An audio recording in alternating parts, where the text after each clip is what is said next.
Hi, amazing first graders, and welcome back to Thinking Thursday. We are still reading The Sunset of the Sabertooth by Mary Pope Osborne. At the end of last chapter, Jack and Annie were stuck in a pitfall trap, and there was the person behind the mask, the owl mask that they're calling the sorcerer, looking down at them, as well as Peanut. So we're going to pick it up right now, chapter 7. It is called The Sorcerer's Gift. So I want you to start thinking, what do you think the sorcerer's gift might be? Make some predictions. Let's go.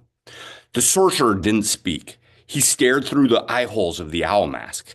Help us, please, said Annie. The sorcerer threw a rope into the pit. Jack grabbed it. He wants to pull us up, said Annie. Jack looked up. The sorcerer was gone. Where did he go? Jack said. Tug on the rope, said Annie. Jack tugged. The rope tightened. It began rising. I'll go first, said Annie cheerfully. Annie, this isn't a game, warned Jack. Don't worry. I'll be careful. Jack gave her the rope. Okay, but hold on tight, he said. Annie held the rope with both hands. She pushed her feet against the side of the pit. She rose into the air with the rope. She kept pressing against the side of the pit until she reached the top. Jack saw the sorcerer reappear and help Annie up. Then they moved out of sight.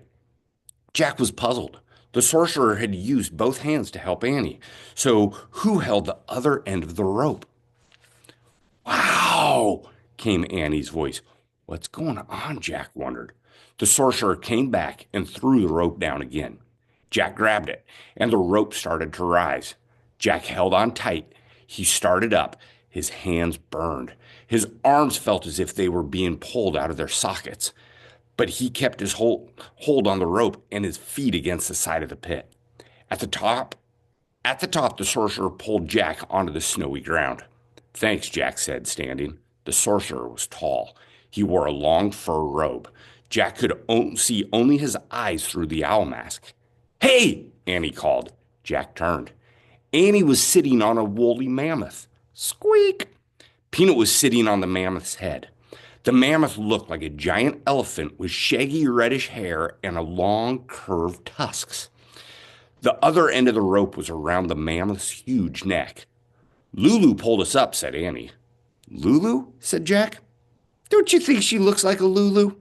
Said Annie. Oh, brother, said Jack. He walked up to the mammoth.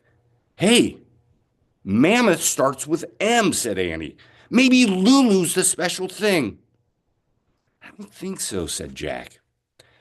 The great creature knelt down just like a circus elephant. Whoa, said Annie. She clutched the mammoth's ears to keep from falling off. The sorcerer helped Jack climb onto the mammoth. Thanks, said Jack. Then the sorcerer reached into a pouch. He pulled out a smooth white bone and handed it to Jack.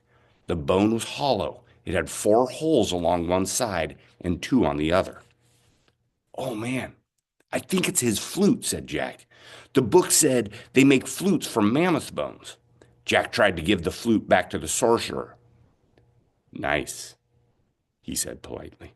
But the sorcerer held up his hand. He wants you to keep the mammoth bone, said Annie. Mammoth bone, whispered Jack. Hey, maybe this is the third thing.